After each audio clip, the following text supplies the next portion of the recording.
to handle its own problems, to increase, give better health. اور عورت کے حوالے سے میں آپ سے کہنا چاہتا ہوں, مسز الوی نے دو بڑی اچھی باتیں کی.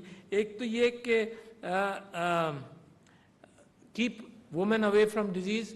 سب سے زیادہ قیمتی, سب سے زیادہ تکلیف دہ کیفیت وارز میں بھی عورت پر آتی ہے, مصائب میں بھی عورت پر آتی ہے, انفلیشن میں, مہنگائی پر بھی عورت پر آتی ہے, کیونکہ وہ گھر چلاتی ہے, بچوں کو بھوکا رکھتی ہے.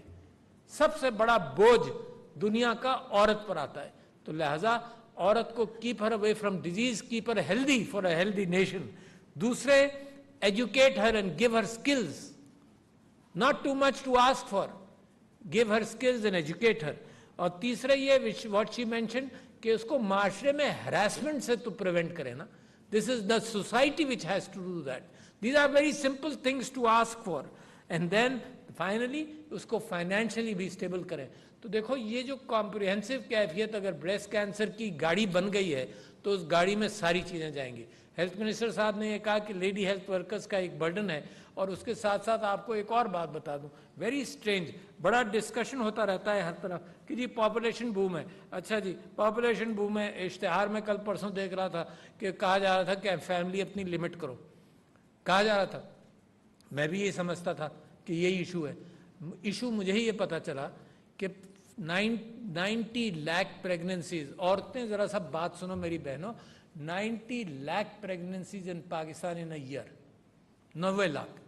ان 90 لاکھ میں سے 50% پریگننسی نہیں چاہتی تھی, مگر ان تک نہ long term IUDs, long term contraceptives پہنچے نہیں. اچھا کیوں نہیں پہنچے؟ دیکھو نا, بڑی سمپل چیز میں آپ سے کہہ رہا ہوں. آپ گاہک تلاش کر رہے ہیں دکان کے لیے کہ عورتوں کو ہم کہہ رہے ہیں کہ پریگننٹ مت ہو. اچھا جب عورتیں پریگننٹ نہیں ہونا چاہتی ان تک چیزیں نہیں پہنچتی. آپ سمجھتی ہیں عورت جا کر یا اس کا مرد جا کر بازار سے چیز لے گا؟ These are long term prevention devices. Only 37% women in Pakistan have جن کے پاس لیڈی ہیلتھ ورکر جاتا ہے. اچھا آپ جو مرضی اشتہار دیتے رہے لوگوں کو کہ جی پاپولیشن کم ہونی چاہیے, یہ ہونا چاہیے. آپ کا ملک تیار ہے پاپولیشن مینیج کرنے کے لیے.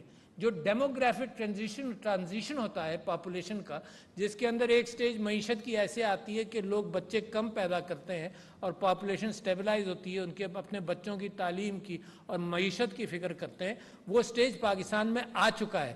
But the access to long term contraceptives نہیں ہے, انجیکٹیبلز اور IUDs نہیں ہیں. 37% تک پہنچتے ہیں. آپ نے دیکھ لیا کہ جو 37% پریونشن ہوتا تھا, 50% ابھی بھی انتظار میں بیٹھے ہیں. تو میں آپ سے یہ کہہ رہا ہوں کہ اگر یہ ملک عورت کی اسٹیبلٹی پر, فائنینشلز کے اوپر, سب چیزوں پر فوکس کر لے تو اس ملک کا GDP اور معیشت سب کچھ بہتر ہو جائے گا. Only we trust women more. I trust my wife more in making decisions and looking for judgment among people کہ یہ آدمی کیسا ہے. میری بیوی جو جس انداز سے یہ مجھے بتاتی ہے میں خود نہیں دیکھ پاتا. تو لہٰذا عورتوں کے پاس ایک چھٹی حص بھی ہے جس کے اندر ہم چالاکیوں سے چیزوں کو دیکھتے ہیں. یہ سمپلسٹی کے ساتھ دیکھ کر بہت چیزوں کو آئیڈینٹیفائی کر لیتی ہے. تو خواتین و حضرات آپ سب کا بہت شکریہ. This is not a single issue of breast cancer. یہ breast cancer بڑا اہم, بڑا سمپل سا ایشو ہے. This is not a single issue. This is a big issue. These buses and these cars and these thought processes of the family is something جس کو ہم نے grapple کرنا ہے, اور اس ملک کی ترقی کو کوئی روک نہیں سکتا if you can grapple this all. Thank you ladies and gentlemen. السلام علیکم.